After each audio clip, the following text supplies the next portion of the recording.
Oui, et dans la vidéo qu'il a publiée pour annoncer sa décision, Ron DeSantis reconnaît qu'il n'a aucune chance de gagner la primaire.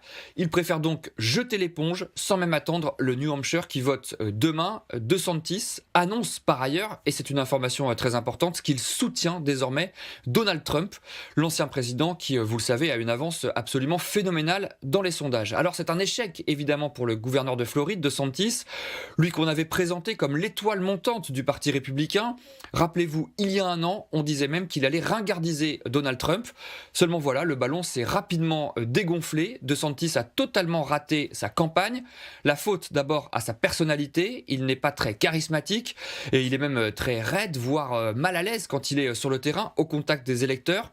Et puis politiquement, il n'a pas réussi à avoir un message clair. À la fois, il chassait sur les terres de Trump et en même temps, il n'a jamais osé attaquer frontalement l'ancien président de peur de se mettre à dos ses électeurs. Résultat, dans les sondages, ça a été la grande dégringolade et pour ne rien arranger, il a perdu plusieurs de ses gros donateurs récemment. Sa campagne n'avait quasiment plus d'argent pour continuer.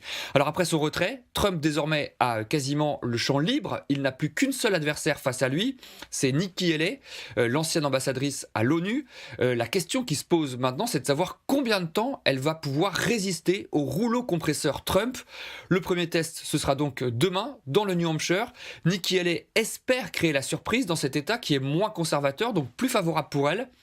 Sauf que dans les sondages, c'est bien Trump qui est donné gagnant. Et si ça se vérifie dans les urnes, ça deviendra très très compliqué pour Haley. Le match pour la primaire pourrait même être déjà plié cette semaine.